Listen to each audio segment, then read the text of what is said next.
بسم اللہ الرحمن الرحیم۔ السلام علیکم ورحمۃ اللہ وبرکاتہ۔ دوستو، آج ہم آپ کو اللہ کے پیارے نبی حضرت محمد صلی اللہ تعالی علیہ وسلم کا بچپن سے لے کر جوانی تک کا پورا واقعہ سنائیں گے انشاءاللہ، جس کو سن کر آپ کا ایمان تازہ ہو جائے گا۔ اس لیے آپ سے ریکویسٹ ہے کہ ویڈیو آخر تک ضرور دیکھیے گا۔ دوستو، پہلے عرب کے قبیلوں کا یہی رواج تھا۔ ہر قبیلے کا اپنا اپنا مذہب تھا اور ان کے سب کے دیوی دیوتا بھی الگ الگ تھے۔ کوئی مورتی کی پوجا کرتا تھا تو کوئی آگ کی۔ یہودیوں اور عیسائیوں کے بھی قبیلے تھے اور وہ بھی مذہب کے بگاڑ کے شکار تھے۔ اس وقت لوگ اللہ کو چھوڑ کر انسانوں اور پیڑ پہاڑوں کی پوجا کرنے میں لگے ہوئے تھے۔ پورے عرب میں دنگا فساد عام تھا۔ عورتیں اور بچے محفوظ نہیں تھے۔ لوگوں کی جان اور مال کی حفاظت کی کوئی گارنٹی نہیں تھی۔ اس اندھیرے دور سے دنیا کو باہر نکالنے کے لیے اللہ نے حضرت محمد صلی اللہ تعالی علیہ وسلم کو اپنا پیغمبر بنا کر اس دنیا میں بھیجا۔ دوستو، حضور صلی اللہ تعالی علیہ وسلم 12 ربیع الاول 571 عیسوی میں پیر کے دن اور صبح صادق یعنی فجر کے وقت مکہ میں پیدا ہوئے۔ آپ کے پیدا ہوتے ہی آپ کے دادا عبد المطلب نے لوگوں کی دعوت کی۔ لوگوں نے آ کر آپ کے دادا سے پوچھا کہ آپ نے ان کا نام محمد کیوں رکھا ہے؟ تو آپ کے دادا نے جواب دیا کہ میں چاہتا ہوں کہ میرے پوتے پر اسلام کا اثر پڑے، اور آپ کی والدہ سیدہ آمینہ رضی اللہ تعالی عنہا نے آپ کا نام احمد رکھا۔ دوستو، پیغمبر حضرت محمد صلی اللہ تعالی علیہ وسلم جب پیدا ہوئے تو آپ کی ختنہ پہلے سے ہی کی ہوئی تھی اور آپ کی آنکھوں میں سرما بھی لگا ہوا تھا اور آپ کا تمام بدن پاکیزہ تھا۔ جب آپ کے دادا عبد المطلب نے اپنے پوتے کو ختنہ شدہ اور ناف کٹا ہوا پایا تو وہ بہت خوش ہوئے اور فرمایا کہ میرا پوتا بڑی نرالی اور بڑی شان والا ہوگا۔ اور یہی نہیں، جب آپ صلی اللہ تعالی علیہ وسلم پیدا ہوئے تو آپ کی مٹھی مبارک بھی بند تھی، مگر شہادت والی انگلی آسمان کی طرف اٹھی ہوئی تھی اور ایسا لگ رہا تھا جیسے خدا کی وحدانیت کا اقرار کر رہی ہے۔ دوستو، جب حضرت محمد صلی اللہ تعالی علیہ وسلم پیدا ہوئے تو اس وقت عرب میں یہ رواج ہوا کرتا تھا کہ شہر کے بڑے لوگ اپنے بچوں کو دودھ پلانے کے لیے اور پلنے بڑھنے کے لیے دیہاتوں میں بھیج دیا کرتے تھے تاکہ گاؤں دیہات کی کھلی ہوا میں رہ کر ان کا بچہ خوب صحت مند بنے، کیونکہ دوستو اس زمانے میں گاؤں دیہات کا موسم شہروں کے مقابلے زیادہ صاف ستھرا اور زیادہ اچھا ہوا کرتا تھا۔ اسی وجہ سے گاؤں دیہات میں پلے بچے زیادہ صحت مند اور موٹے تازے ہوا کرتے تھے۔ دوستو، اسی رواج کے مطابق پیغمبر حضرت محمد صلی اللہ تعالی علیہ وسلم کو بھی مکے سے دور طائف کے قریب ایک علاقہ ہے جہاں بنی سعد قبیلہ رہتا ہے، وہاں لے جایا گیا اور ایک دائی کو سونپ دیا گیا جس کا نام دائی حلیمہ تھا، اور وہ بنی سعد قبیلے سے تھی، اس لیے ان کو حلیمہ سعدیہ بھی کہا جاتا ہے۔ دوستو، دائی حلیمہ بہت غریب گھرانے سے تھی، اس لیے انہوں نے آپ صلی اللہ تعالی علیہ وسلم کی پرورش کا ذمہ لیا، یہ سوچ کر کے 2 سال ان کی پرورش کروں گی تو اس کے بدلے میں مجھے کچھ مال مل جائے گا تاکہ اس سے ان کی زندگی کا گزار بسر اچھی طرح سے ہو سکے۔ دوستو، جیسے ہی حضرت آمینہ رضی اللہ تعالی عنہا نے اپنے پیارے بیٹے حضرت محمد صلی اللہ تعالی علیہ وسلم کو دائی حلیمہ کے حوالے کیا اور جو ہی دائی حلیمہ نے آپ صلی اللہ تعالی علیہ وسلم کو اپنی گود میں اٹھایا تو اسی وقت سے دائی حلیمہ کی زندگی میں رحمت اور برکت ہونی شروع ہو گئی۔ دوستو، اس وقت عربوں میں یہ رواج تھا کہ بچے کی پرورش کا ذمہ 2 سال کا ہوا کرتا تھا اور ہر 6 مہینوں کے بعد بچے کو اس کے گھر والوں سے ملانا ہوتا تھا۔ اسی رواج کے مطابق دائی حلیمہ بھی 6 ماہ کے بعد پیغمبر حضرت محمد صلی اللہ تعالی علیہ وسلم کو ان کی ماں سے ملانے کے لیے مکہ پہنچی۔ ان کے ساتھ ان کا شوہر حارث اور ان کا ایک چھوٹا بچہ بھی تھا جو ان کی گود میں تھا۔ وہ بچہ بھوک سے رو رہا تھا کیونکہ حلیمہ بہت کمزور تھی اور کھانے پینے کی کمی بھی تھی۔ اس وجہ سے دائی حلیمہ دودھ نہیں پلا پا رہی تھی، لیکن جیسے ہی انہوں نے اللہ کے پیغمبر حضرت محمد صلی اللہ تعالی علیہ وسلم کو اپنی گود میں اٹھایا اور ان کو دودھ پلانا شروع کیا تو پیغمبر حضرت محمد صلی اللہ تعالی علیہ وسلم نے خوب سیر ہو کر دودھ پیا اور آپ صلی اللہ تعالی علیہ وسلم کو دودھ پی لینے کے بعد دائی حلیمہ نے اپنے معصوم بچے کو بھی خوب دودھ پلایا۔ یہ دیکھ کر حلیمہ پریشان ہو گئی کہ یہ کیا معاملہ ہوا۔ وہ جب مکہ آ رہی تھی تو ان کے پاس دودھ نہیں تھا، مگر جب سے یہ بچہ ان کی گود میں آیا ہے تب سے اللہ کی طرف سے خاص رحمتوں کا آنا شروع ہو گیا ہے۔ دوستو، اس کے بعد دائی حلیمہ اپنے شوہر حارث اور اپنے بچے اور حضرت محمد صلی اللہ تعالی علیہ وسلم کے ساتھ ایک دبلی پتلی سی اونٹنی پر سوار ہو گئی۔ وہ اونٹنی جب بنی سعد کے قبیلے سے نکل کر مکہ کی طرف آئی تھی تو وہ بہت سستی سے چلتی ہوئی مکہ پہنچی تھی، لیکن اب معاملہ یہ ہوا کہ دائی حلیمہ کی اونٹنی سب سے آگے چل رہی تھی۔ دائی حلیمہ کی سہیلیوں نے اپنی آنکھوں سے دیکھا کہ دائی حلیمہ کی یہ وہی اونٹنی تھی جو مکہ میں بڑی سستی سے آئی تھی۔ اب اس اونٹنی کو آخر کیا ہو گیا کہ وہ اب بڑی رفتار سے چل رہی ہے۔ دوستو، یہ نظارہ دیکھ کر دائی حلیمہ کی سہیلیاں کہنے لگی، حلیمہ ہم پہ رحم کرو، دھیرے سے چلو، کیا یہ وہی اونٹنی ہے جس پر تم مکہ آئی تھی؟ تو یہ سن کر دائی حلیمہ کہنے لگی کہ جب سے یہ بچہ میری گود میں آیا ہے تب سے معلوم نہیں عجیب سے واقعات میرے ساتھ ہونے لگے ہیں۔ دوستو، اس کے بعد دائی حلیمہ کی زندگی میں رحمتوں اور برکتوں کا سلسلہ چلتا رہا اور ایسا کرتے کرتے 2 سال پورے ہونے کو آ گئے، یعنی کہ بچے کی پرورش کا ذمہ پورا ہونے کو آ گیا۔ جو ایگریمنٹ ہوا تھا وہ پورا ہو رہا تھا اور خیر اور برکتوں کا سلسلہ دائی حلیمہ نے ان 2 سالوں میں اپنی زندگی میں خوب دیکھا۔ اس وجہ سے ان کا دل نہیں چاہ رہا تھا کہ وہ اس نورانی بچے کو واپس اس کے گھر والوں کو سونپ دے، مگر دستور کے مطابق 2 سال کے بعد اس کو واپس سونپنا ہی تھا۔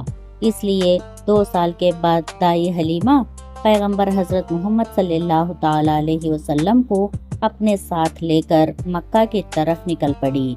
جب وہ مکہ میں پہنچی تو حضرت آمینہ رضی اللہ تعالی عنہا سے کہنے لگی کہ آپ کا بچہ بڑا ہی برکتوں اور رحمتوں والا بچہ ہے۔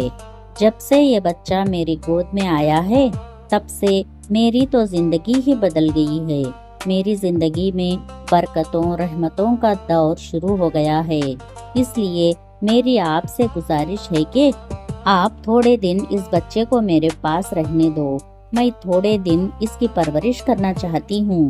تو یہ سن کر حضرت آمینہ رضی اللہ تعالی عنہا نے پہلے تو انکار کر دیا، مگر دائی حلیمہ کے بار بار کہنے پر حضرت آمینہ رضی اللہ تعالی عنہا تیار ہو گئی اور کہنے لگی کہ تھوڑے دن اور اپنے پاس رکھ لو، پھر واپس آ کر مجھے دے جانا۔ اس طرح سے دائی حلیمہ آپ صلی اللہ تعالی علیہ وسلم کو واپس اپنے ساتھ لے گئی۔ دوستو، ایسا کرتے کرتے پیغمبر حضرت محمد صلی اللہ تعالی علیہ وسلم کی عمر مبارک 4 سال کی ہو گئی۔ جب آپ کی عمر مبارک 4 سال کی ہوئی تو ایک دن آپ صلی اللہ تعالی علیہ وسلم دائی حلیمہ کے گھر کے باہر کچھ بچوں کے ساتھ کھیل رہے تھے۔ ان میں حلیمہ سعدیہ کا ایک بیٹا جو پیغمبر حضرت محمد صلی اللہ تعالی علیہ وسلم کا دودھ شریک بھائی بھی تھا، وہ سب کھیل رہے تھے کہ اچانک آپ صلی اللہ تعالی علیہ وسلم زمین پر گر گئے اور آپ کے چہرے اور جسم کا رنگ پوری طرح سے بدل گیا۔ دوستو، اتہاس کی کتابوں میں ہے کہ اس وقت حضرت جبرائیل علیہ السلام پہلی بار پیغمبر حضرت محمد صلی اللہ تعالی علیہ وسلم سے ملنے آئے تھے۔ جیسے ہی حضرت جبرائیل علیہ السلام آپ صلی اللہ تعالی علیہ وسلم کے پاس آئے تو آپ کو زمین پر لٹا کر آپ کے سینے کو چاک کر دیا، یعنی کہ آپ کے سینے کو چیٹ دیا اور آپ کے دل کو باہر نکال لیا۔ اس کے بعد آپ کے دل کو زمزم کے پانی سے دھویا اور آپ کے دل پر جو یہ کالے رنگ کا چھوٹا سا لوتھڑا تھا اس کو ہٹا دیا اور یہ کہا کہ آج سے شیطان کے حصے کو دور کر دیا، اور اس کے بعد آپ صلی اللہ تعالی علیہ وسلم کے دل کو واپس آپ صلی اللہ علیہ وسلم کے سینے میں رکھ دیا۔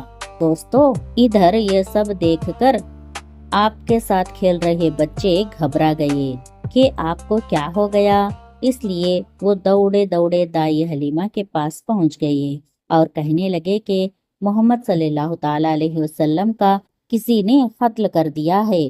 تو یہ سن کر دائی حلیمہ بہت گھبرا گئی اور پریشان ہو اٹھی اور بھاگتی ہوئی سوچنے لگی کہ مجھے 2 سال کے بعد ہی آپ کو آپ کی ماں کو دینا چاہیے تھا، اب اس کی ماں کو میں کیا منہ دکھاؤں گی۔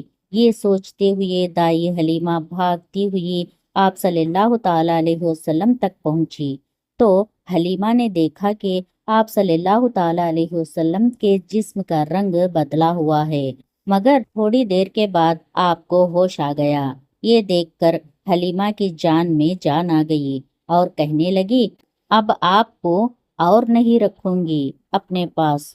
اس کے بعد دائی حلیمہ مکہ پہنچی اور پیغمبر محمد صلی اللہ تعالی علیہ وسلم کو حضرت آمینہ رضی اللہ تعالی عنہا کے حوالے کر دیا۔ دوستو، اس کے بعد 4 سال کی عمر کے بعد آپ صلی اللہ تعالی علیہ وسلم اپنی ماں حضرت آمینہ رضی اللہ تعالی عنہا کے پاس رہنے لگے۔ اس کے بعد زندگی کے دن بیتتے چلے گئے۔ سن 575 یا 76 میں جب آپ کی عمر 5 یا 6 سال کے بیچ ہوئی، تب آپ اپنی ماں حضرت آمینہ رضی اللہ تعالی عنہا کے ساتھ اور اپنے دادا عبد المطلب کے ساتھ مدینہ کی طرف نکلے۔ مدینے میں آپ صلی اللہ تعالی علیہ وسلم کے لیے 2 خاص باتیں تھیں۔ ایک تو یہ کہ مدینہ منورہ میں آپ کے والد حضرت عبداللہ رضی اللہ تعالی عنہ کی قبر مبارک تھی، اور دوسری بات یہ تھی کہ مدینے میں آپ کے دادا عبد المطلب کا ننیحال بھی تھا۔ دوستو، اس زمانے میں سفر 1 مہینے یا 1.5 مہینے کا ہوا کرتا تھا، اس لیے آپ کا یہ سفر بھی تقریباً مہینے بھر کا تھا۔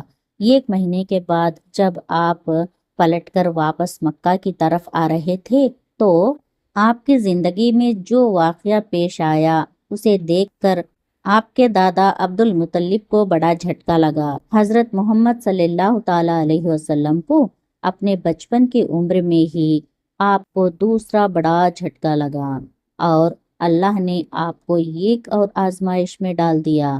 دوستو، ہوا یہ کہ آپ جب 1 مہینے کے بعد مدینہ سے واپس مکہ آ رہے تھے تو راستے میں ہی آپ کے والدہ حضرت آمینہ رضی اللہ تعالی عنہا کی طبیعت بگڑ گئی اور وہ بری طرح سے بیمار پڑ گئی اور اس کے بعد ان کا انتقال ہو گیا۔ مکہ اور مدینہ کے بیچ الابوہ نام کی ایک جگہ ہے، وہیں پر حضرت آمینہ رضی اللہ تعالی عنہا کو دفن کیا گیا، اور اس طرح سے آپ صلی اللہ تعالی علیہ وسلم 6 سال کی عمر میں ہی یتیم ہو گئے۔ آپ کی اس حالت کو دیکھ کر آپ کے دادا عبد المطلب جی بہت پریشان ہوئے اور وہ رونے لگے۔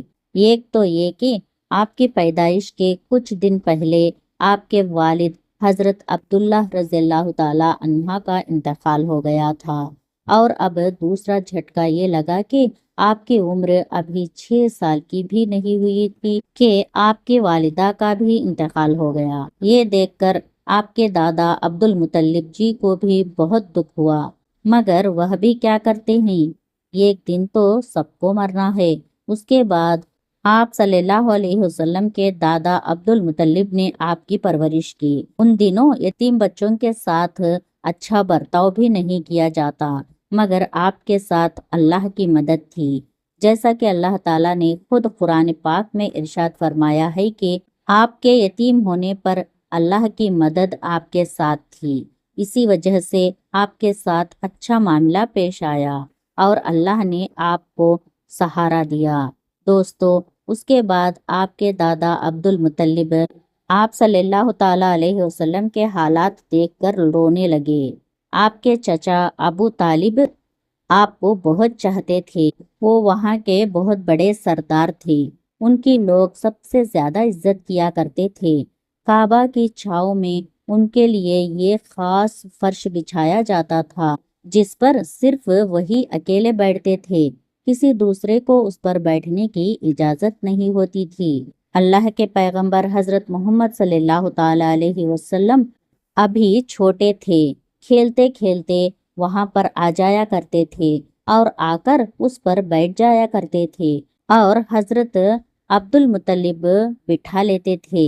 دوستو، کہنے کا مطلب یہ ہے کہ آپ کے دادا عبد المطلب کے دل میں آپ کے لیے محبت پھوٹ پھوٹ کر بھری ہوئی تھی۔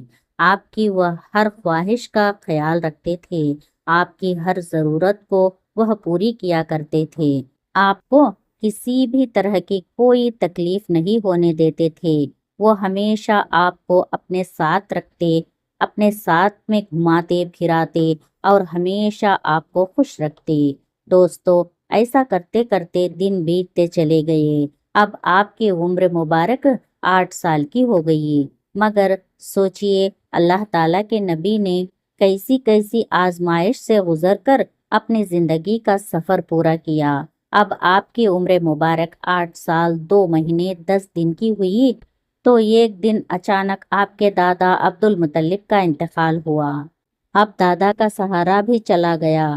اس کے بعد آپ کی پرورش کا ذمہ آپ کے چاچا ابو طالب اٹھاتے ہیں۔ دوستو، اس کے بعد ابو طالب نے آپ کو سہارا دیا، آپ کی ہر طرح سے حفاظت کی، آپ کو دشمنوں سے، تلوار سے، ہر طرح سے آپ کو محفوظ رکھا اور آخری سانس تک آپ کی مدد کرتے رہے۔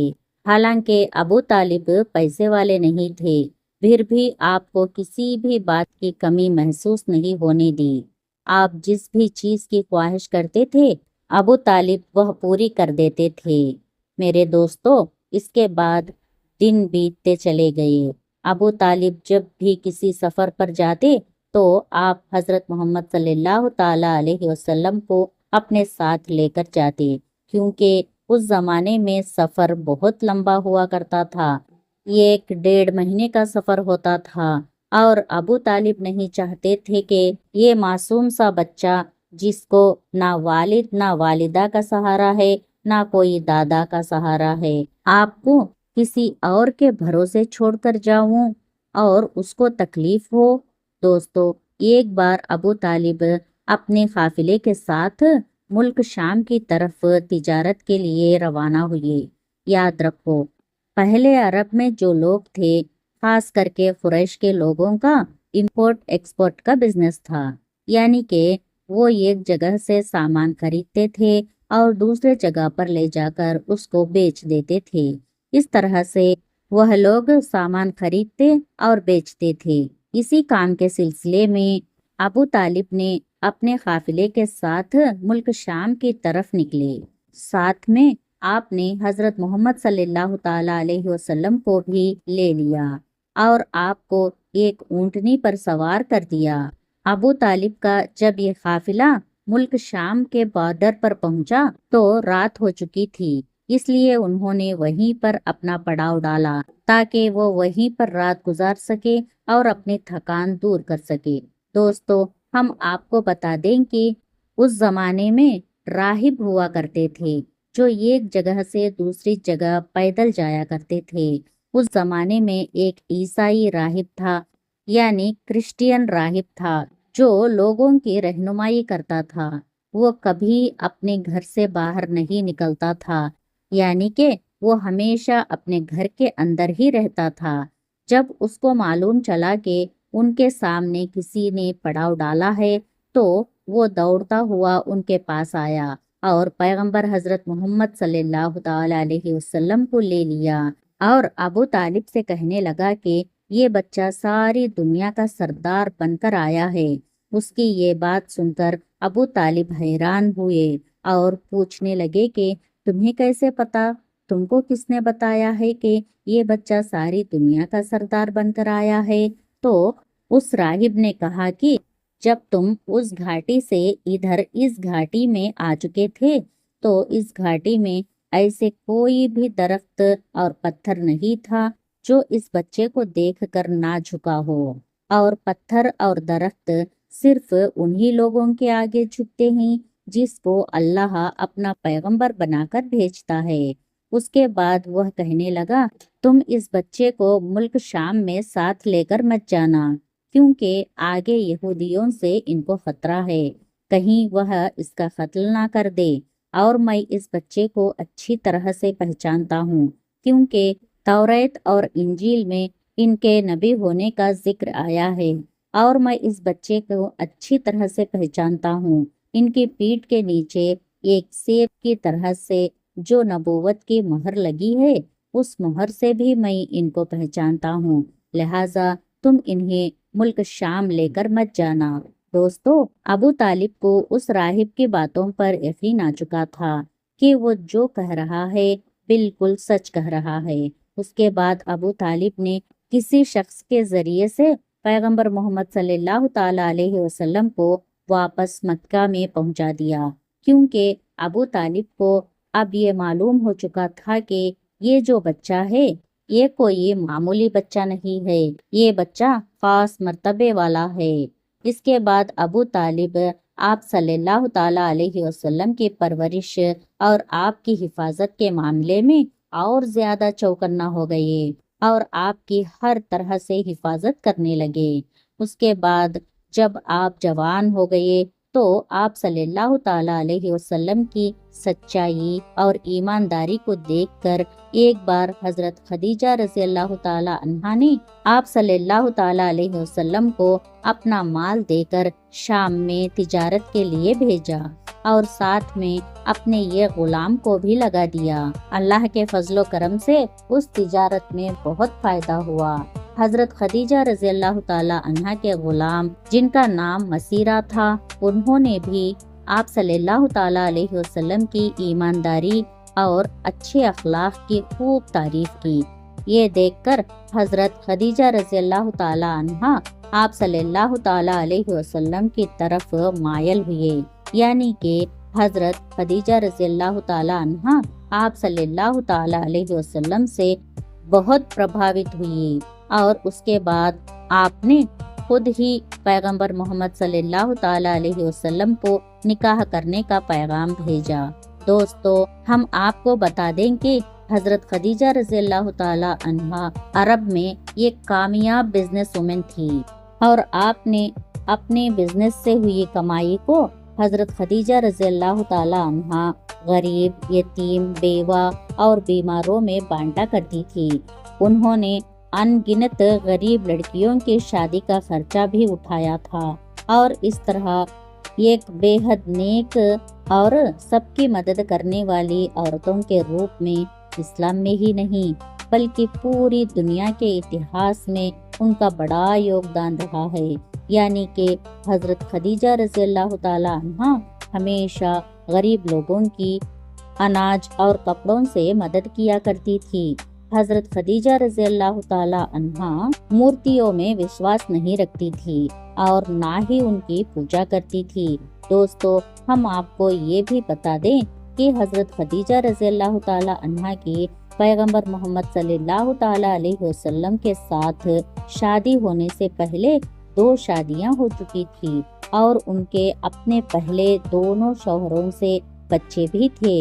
انہوں نے اپنا پہلا نکاح ابو حالہ سے کیا تھا، جن سے ان کو 2 بیٹی ہوئی تھی، مگر اس کے بعد ابو حالہ کی موت ہو گئی، اور اس کے بعد حضرت خدیجہ رضی اللہ تعالی عنہا نے دوسری شادی عتیق ابن زید کے ساتھ کی، جن سے ان کو ایک بیٹی ہوئی، مگر یہ بھی تھوڑے دنوں بعد دنیا سے چل بسے اور یہ پھر سے بیوہ ہو گئی۔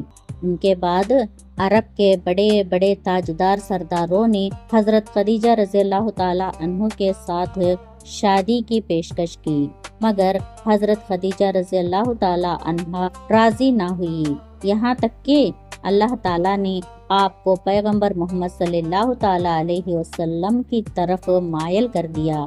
دوستو، اس کے بعد حضرت خدیجہ رضی اللہ تعالی عنہ نے پیغمبر محمد صلی اللہ تعالی علیہ وسلم کی ایمانداری اور تجارت سفر کو دیکھ کر تیسرے نکاح کا پیغام آپ نے خود ہی اپنی ایک خاص سہیلی، جس کا نام نفیسہ تھا، اس کے ذریعے آپ نے پیغمبر محمد صلی اللہ تعالی علیہ وسلم کے پاس نکاح کا پیغام بھیجا۔ تو یہ سن کر پیغمبر حضرت محمد صلی اللہ تعالی علیہ وسلم نے یہ کہہ کر انکار کر دیا کہ وہ ان کے بارے میں پہلے اپنے چچا ابو طالب اور اپنی چاچی سے بات کریں گے، اس کے بعد میں ہی وہ اس کے بارے میں آپ کو بتائیں گے۔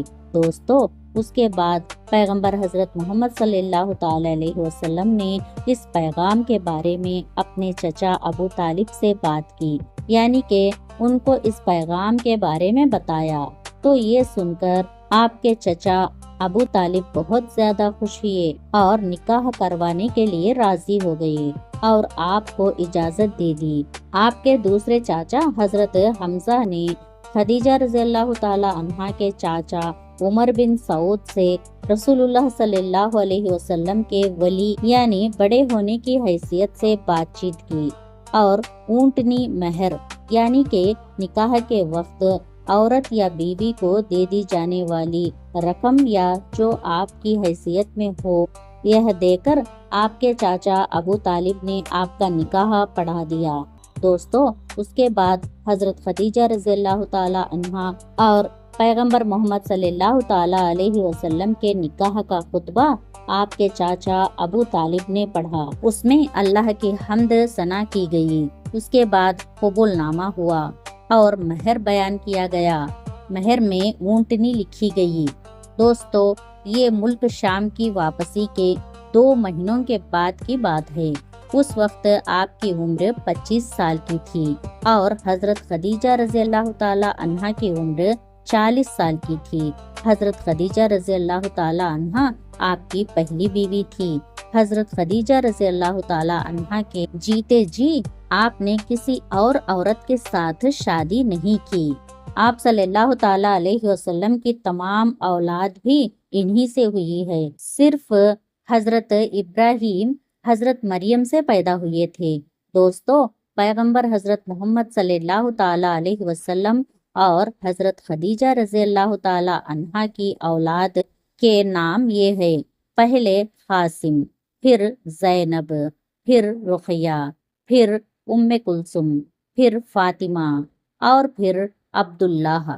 آپ کے تمام لڑکے بچپن میں ہی انتقال کر گئے تھے۔ البتہ بچیوں نے نبوت کو پایا، ایمان لائی اور ہجرت بھی کی، اور سب کے سب آپ کی زندگی میں ہی انتقال کر گئی۔ صرف حضرت فاطمہ رضی اللہ تعالی عنہا آپ کے اس دنیا سے پردہ فرما جانے کے کچھ مہینوں بعد اس دنیا سے رخصت ہوئی۔ حضرت خدیجہ رضی اللہ تعالی عنہا آپ کی پہلی بیوی ہے۔ جب آپ صلی اللہ تعالی علیہ وسلم پر پہلی آیت نازل ہوئی تو رسول اللہ صلی اللہ علیہ وسلم نے سب سے پہلے آپ کو بتایا۔ اسلام قبول کرنے والی حضرت خدیجہ رضی اللہ تعالی عنہ پہلی خاتون ہے۔ اسلام کو پھیلانے میں نہ صرف آپ نے ساتھ دیا بلکہ مالی طور پر بھی آپ نے بڑھ چڑھ کر حصہ لیا۔ دوستو، پیغمبر حضرت محمد صلی اللہ تعالی علیہ وسلم خدیجہ رضی اللہ تعالی عنہا سے بہت محبت کیا کرتے تھے، اور ان کے ہوتے ہوئے یعنی کہ حضرت خدیجہ رضی اللہ تعالی عنہا کے جیتے جی آپ نے دوسری شادی نہیں کی تھی۔ حضرت خدیجہ رضی اللہ تعالی عنہا اور پیغمبر محمد صلی اللہ تعالی علیہ وسلم کا ساتھ تقریباً 25 سال تک رہا۔ اللہ کے پیغمبر حضرت محمد صلی اللہ تعالی علیہ وسلم نے فرمایا کہ خدیجہ بہترین عورتوں میں سے ہے۔ آپ رضی اللہ تعالی عنہا کی وفات کے بعد بھی پیغمبر حضرت محمد صلی اللہ تعالی علیہ وسلم آپ کو یاد کیا کرتے تھے، اور آپ کی اولادیں کہ آپ کی 6 بچے حضرت خدیجہ سے ہی ہے، سوائے حضرت ابراہیم رضی اللہ تعالی عنہ کے۔ حضرت خدیجہ رضی اللہ تعالی عنہا کی قبر مبارک جنت المعلی مکے میں ہی ہے۔ جس سال حضرت خدیجہ رضی اللہ تعالی عنہا اور آپ کے چاچا ابو طالب کا انتقال ہوا تھا، اس سال کو آپ نے غم کا سال قرار دیا۔ میرے دوستو، اعلان نبوت سے پہلے اللہ کے پیغمبر حضرت محمد صلی اللہ تعالی علیہ وسلم کچھ کھانے پینے کا سامان اپنے ساتھ لے کر غار حرا کی پہاڑی پر چلے جایا کرتے تھے اور وہاں جا کر اللہ کی عبادت کرتے تھے، یعنی کہ اللہ کی عبادت میں مشغول رہتے تھے۔ یہ سلسلہ کافی دنوں تک ایسا ہی چلتا رہا، یعنی کہ کافی دنوں تک آپ اسی طرح سے غار حرا کی پہاڑی پر جا کر اللہ کی عبادت کرتے رہے۔ ایک مرتبہ اللہ کے پیغمبر حضرت محمد صلی اللہ تعالی علیہ وسلم غار حرا کی پہاڑی پر اللہ کی عبادت میں مشغول تھے کہ اتنے میں آپ کے پاس حضرت جبرائیل علیہ السلام اپنی اصلی شکل صورت میں آپ کے پاس تشریف لائے، یعنی کہ اچانک حضرت جبرائیل علیہ السلام آپ کے سامنے نازل ہو گئے۔ ہم آپ کو بتا دیں کہ یہ جبرائیل علیہ السلام اللہ کے سارے فرشتوں کے سردار ہیں، اور حضرت جبرائیل علیہ السلام کے طاقت اتنی ہے کہ اگر جبرائیل علیہ السلام اپنا ایک پر پھیلا دے تو پورب سے لے کر پچھم تک اس پوری دنیا کو چھپا لے، یعنی کہ اتنا بڑا حضرت جبرائیل علیہ السلام کا ایک پر ہے، اور حضرت جبرائیل علیہ السلام کے اس طرح کے 70,000 پر ہیں۔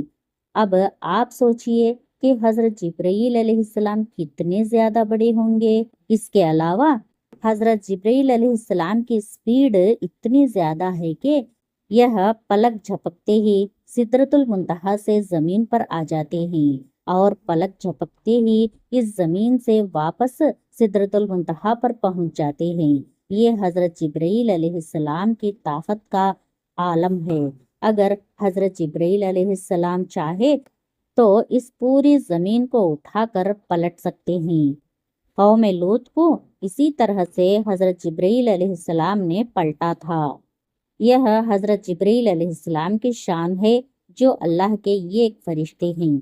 دوستو، یہی حضرت جبرائیل علیہ السلام پہلی بار اپنی اصلی شکل و صورت میں اللہ کے پیارے نبی حضرت محمد رسول اللہ صلی اللہ علیہ وسلم کے سامنے حاضر ہو گئے اور کہنے لگے، پڑھو، اقرا۔ یہ سن کر آپ صلی اللہ تعالی علیہ وسلم نے فرمایا، میں نہیں پڑھتا۔ حضرت جبرائیل علیہ السلام نے دوبارہ کہا، پڑھو، اقرا۔ آپ صلی اللہ علیہ وسلم نے پھر کہا، میں نہیں پڑھتا۔ حضرت جبرائیل علیہ السلام نے تیسری مرتبہ کہا، پڑھو، اقرا۔ تو آپ نے پھر کہا، میں نہیں پڑھتا۔ اس کے بعد حضرت جبرائیل علیہ السلام نے اللہ کے پیارے نبی حضرت محمد صلی اللہ تعالی علیہ وسلم کو اپنے سینے سے لگایا، اور سینے سے اس طرح لگایا کہ حضرت جبرائیل علیہ السلام نے حضور پاک کے بغل میں اپنے دونوں ہاتھ ڈالے، یعنی کہ اللہ کے نبی کے دونوں ہاتھ باہر کی طرف کر دیے، اور پھر جبرائیل علیہ السلام نے پیارے نبی صلی اللہ تعالی علیہ وسلم کو اپنے سینے سے لگایا اور پھر زور سے دبا دیا، یعنی کہ بہت زور سے دبایا۔ حدیث شریف میں آتا ہے کہ اللہ کے پیارے نبی حضرت محمد صلی اللہ تعالی علیہ وسلم نے فرمایا کہ اس وقت حضرت جبرائیل علیہ السلام نے مجھے اتنی زور سے دبایا کہ قریب تھا کہ میری جان نکل جاتی، مگر جبرائیل علیہ السلام نے مجھے زور سے دبا کر چھوڑ دیا، اور پھر فرمایا کہ پڑھو۔ اپنے رب کے نام کے ساتھ جس نے آپ کو اور تمام دنیا کو پیدا فرمایا ہے، پیدا کیا ہے انسان کو زمین اور خون کے جمے ہوئے ایک لوتھڑ سے۔ تمہارا رب بڑا ہی رحم کرنے والا ہے۔ پھر اللہ کے پیارے نبی حضرت محمد صلی اللہ تعالی علیہ وسلم پڑھنے لگے اور پھر آپ بہت گھبرا گئے، غار ہرا کی پہاڑی سے اتر گئے اور اپنے گھر آ گئے۔ یعنی کہ یہ واقعہ ہونے کے بعد اللہ کے پیارے نبی حضرت محمد صلی اللہ تعالی علیہ وسلم گھبرا گئے، اپنے گھر تشریف لائے۔ اس وقت آپ کا بدن کانپ رہا تھا، جس طرح سے انسان کا بدن سردی سے کانپتا ہے۔ یعنی کہ اس وقت آپ بہت ہی زیادہ خوف کی حالت میں آ گئے تھے۔ آپ صلی اللہ تعالی علیہ وسلم بہت ہی زیادہ گھبرائے ہوئے اپنے گھر آئے اور آپ نے اپنی بیوی حضرت خدیجہ رضی اللہ تعالی عنہا سے فرمانے لگے، چادر لاؤ اور مجھ کو چادر اڑا دو۔ حضرت خدیجہ رضی اللہ تعالی عنہا چادر لے کر آئی اور پھر وہ چادر اوڑھ کر سو گئے۔ اس کے کچھ دیر بعد آپ صلی اللہ تعالی علیہ وسلم کے اوپر سے خوف کے اثرات کم ہوئے، تو آپ نے اپنی بیوی حضرت خدیجہ رضی اللہ تعالی عنہا کو یہ سارا واقعہ بیان کیا۔ یعنی کہ غار ہرا کی پہاڑی پر جو بھی آپ کے ساتھ میں ہوا تھا وہ سارا واقعہ آپ نے حضرت خدیجہ رضی اللہ تعالی عنہا کے سامنے بیان کر دیا۔ یہ واقعہ سن کر حضرت خدیجہ رضی اللہ تعالی عنہا نے فرمایا کہ آپ کے اوپر یہ کوئی شیطانی کام نہیں ہو سکتا ہے، کیونکہ آپ نے تو ہمیشہ غریبوں کی مدد کی ہے، آپ نے تو ہمیشہ بیوہ کو سہارا دیا ہے، آپ نے تو ہمیشہ یتیم کے سہارے بنے ہو، آپ نے ہمیشہ بے سہارا لوگوں کی مدد کی ہے، اس لیے آپ کے ساتھ میں اللہ تعالیٰ کبھی کچھ غلط نہیں ہونے دے سکتا، آپ کو اللہ کبھی اس طرح ضائع نہیں کرے گا۔ دوستو، اس کے بعد میں حضرت خدیجہ رضی اللہ تعالی عنہا اللہ کے پیارے نبی حضرت محمد صلی اللہ تعالی علیہ وسلم کو ساتھ میں لے کر اپنے چچا زاد بھائی حضرت بارق ابن نوف کے پاس پہنچے، جو اس وقت یہودیوں کے ایک بہت بڑے عالم ہوا کرتے تھے۔ یہ اصل میں پہلے مشرک تھے، یعنی کہ بت پرست تھے، لیکن یہ بہت ہی زیادہ تعلیم یافتہ تھے، اس لیے بعد میں انہوں نے عیسائی دھرم کو قبول کر لیا تھا اور پھر انہوں نے تورات اور انجیل کو حفظ بھی کر لیا تھا۔ یعنی یہ اس وقت کے تورات کے بہت بڑے عالم تھے، اس لیے حضرت خدیجہ رضی اللہ تعالی عنہا اللہ کے پیارے نبی حضرت محمد صلی اللہ تعالی علیہ وسلم کو ساتھ میں لے کر اپنے چچا زاد بھائی کے پاس پہنچی اور جا کر سارا واقعہ بیان کر دیا۔ حضرت بارق ابن نوف کو اس وقت اپنے بڑھاپے کی وجہ سے بینائی چلی گئی تھی، یعنی کہ اس وقت یہ دیکھ نہیں پا رہے تھے۔ جب انہوں نے اللہ کے نبی حضرت محمد صلی اللہ تعالی علیہ وسلم کی حالت سنی تو پوچھنے لگے کہ آپ کو کیا ہوا؟ تو آپ صلی اللہ تعالی علیہ وسلم نے فرمایا کہ میں غار ہرا کی پہاڑی پر اللہ کی عبادت میں مشغول تھا، اتنے میں میرے پاس اس طرح سے ایک بہت بڑا شخص اچانک میرے سامنے آ گیا اور پھر کہنے لگا کہ پڑھو۔ جب میں نے نہیں پڑھا تو اس نے پھر اپنے سینے سے لگا کر مجھ کو بہت ہی زور سے دبایا، پھر میں نے پڑھنا شروع کر دیا۔ اب دوستو، جیسے کہ ہم نے آپ کو پہلے بتایا کہ حضرت بارقہ ابن نوف اس وقت کی تورات اور انجیل کے ایک بہت بڑے عالم تھے، اس لیے وہ اللہ کے آخری نبی کے آنے کی تمام نشانیوں کے بارے میں اچھی طرح سے جانتے تھے۔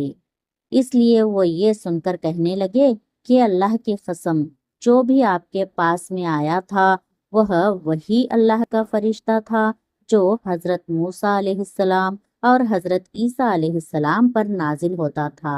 یعنی کہ جو فرشتہ حضرت موسیٰ علیہ السلام اور حضرت عیسیٰ علیہ السلام کے پاس آتا تھا وہ فرشتہ آپ کے پاس میں آیا تھا، اور عنقریب ہے کہ اب آپ کی قوم آپ کے علاقے سے آپ کو اپنے شہر سے باہر نکال دے گی، کیونکہ آج تک جس نے بھی حق کی آواز اٹھائی ہے، جتنے بھی آج تک نبی اس دنیا میں آئے ہیں، ان سب کو اسی طرح سے سزا دی گئی ہے، کیونکہ حضرت بارک تورات اور انجیل کے بہت بڑے عالم تھے، اس لیے وہ اللہ کے آخری نبی کے آنے کی تمام نشانیوں سے اچھی طرح سے واقف تھے، اس لیے انہوں نے یہ ساری باتیں آپ کو بتا دی، اور انہوں نے اس سے پہلے حضرت خدیجہ رضی اللہ تعالی عنہا سے بھی یہ سن چکے تھے کہ یہ پیغمبر حضرت محمد صلی اللہ تعالی علیہ وسلم سے نکاح بھی اسی لیے کیا تھا کہ آپ سچے ہیں، آپ ایماندار ہیں۔ یہ ساری باتیں بتا کر پھر حضرت بارک ابن نوف فرمانے لگے، اگر میں اس وقت زندہ رہا تو میں تمہاری ضرور مدد کروں گا۔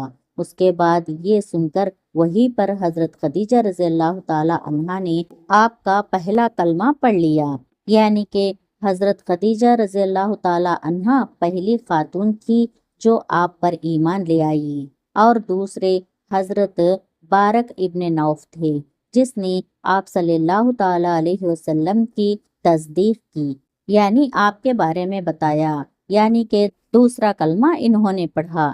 تو میرے دوستو، آگے کا واقعہ انشاءاللہ اگلی ویڈیو میں بتائیں گے، اس لیے نبی صلی اللہ علیہ وسلم کی باتیں چینل کو ضرور سبسکرائب کر لیجئے گا۔